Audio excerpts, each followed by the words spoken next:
Politically, I don't know. I mean, there'll always be something politically, but I think the dust is starting to settle in a good way. So we don't have to be as controversial as we have been. But we try to be just positive and common sense. And I think you'll see more of that. You would think that it's pretty common sense to not get yourself wrapped up in the biggest welfare scandal in your state's history, but that's asking a lot out of disgraced NFL quarterback Brett Favre. Instead, he's celebrating Donald Trump's return to the White House and the rapidly forming kleptocracy that's been kicked into overdrive on his watch. Last night, that said the supporters of Donald Trump, us, or garbage, or garbage.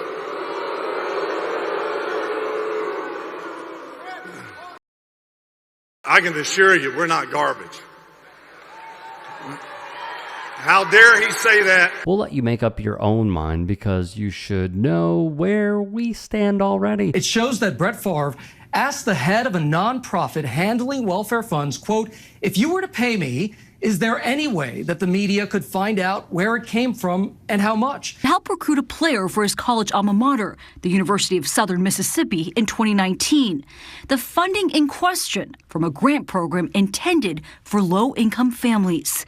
The governor responded to Favre's request. Use of these funds is tightly controlled. Any improper use could result in violation of federal law. In May of 2020, he came out with a report that said that Brett Favre himself had received $1 million in welfare payments to basically under a promotional gig to promote the welfare program. He was aware that this money was coming from the Department of Human Services. He was working with John Davis on pulling down this money. And the way that he spoke about it was really like, I'm trying to save myself some money here. Can y'all please help me out? State Auditor Shad White led the investigation. It was a video of Mr. Favre promoting Prevacus's product, which was a nasal spray that was designed to prevent concussions.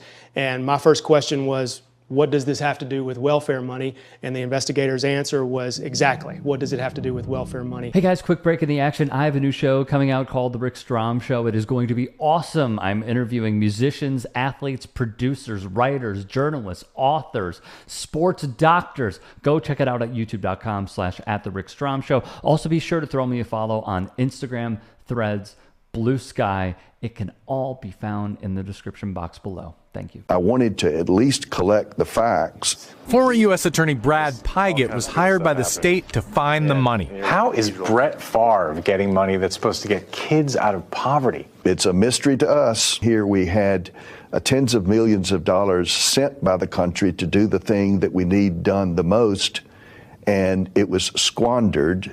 In July, he issued a subpoena to get more answers about that volleyball arena, including any communications between the university and former Governor Phil Bryant. What happened to you after you filed your subpoena? I was terminated. Check out my extensive coverage of Brett Favre's involvement in the bombshell Mississippi welfare scandal if you want to learn more about the details and forces at play. Surprisingly enough, Favre isn't back in the news because of an update from this, but rather for some recent comments he made in support of this clown.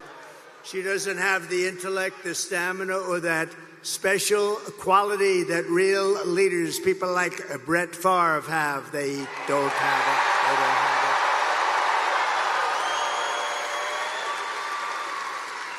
it. They don't have what he's got. Few people do, to be honest with you. Joe Biden. In reaction to Trump and his lapdog J.D. Vance berating and disrespecting President Zelenskyy in the Oval Office in front of the entire world, while cutting a perfect piece of propaganda for Putin in the process, Favre, of course, couldn't get enough of the public humiliation, as did Hall of Fame college football coach and former ESPN analyst Lou Holtz, who quoted Favre's tweet and parroted the same BS America First talking point while lauding the so-called leadership from Trump and Vance for bullying an ally of ours who are currently fighting a defensive war. If you think that destroying the minuscule amount of goodwill we have left with the rest of the world and ruining the reputations of hundreds of millions of American citizens in acting in an America First way, then we don't know what to tell you. But as we've seen, Favre is not someone to look to for thoughtful and accurate political takes. And I think there's there's some good in that and being quiet, but there's also that element of standing up for what you believe in. And it's crazy because most of it's common sense. And to think that we're having a discussion that our president has to sign a bill to keep men out of women's sports is absolutely insane. Like his fellow MAGA buffoons, Favre has fallen for the manufactured panic surrounding trans athletes, turning a complete non-issue into a galvanizing force for Trump's base of support. Though in case you weren't aware, how many athletes are there in the United States in NCAA schools? 510,000. How many transgender athletes are you aware of? Less than 10. Less than 10 out of 510,000? Yep. 510,000 athletes, 10 transgender athletes nationwide? Or less. NCAA President Charlie Baker, who is by no stretch of the imagination some radical lefty, deeply committed to social justice and equity both inside and outside of the organization, spelled it out clear as day that the entire conversation is being blown out of proportion and wielded solely for political gain. As they say, birds of a feather. If you can and are willing, please become a paid member here at TYT Sports. And or go to tyt.com/join. In addition, you can follow me on Twitter, Instagram, and TikTok. Appreciate it. Have a great day.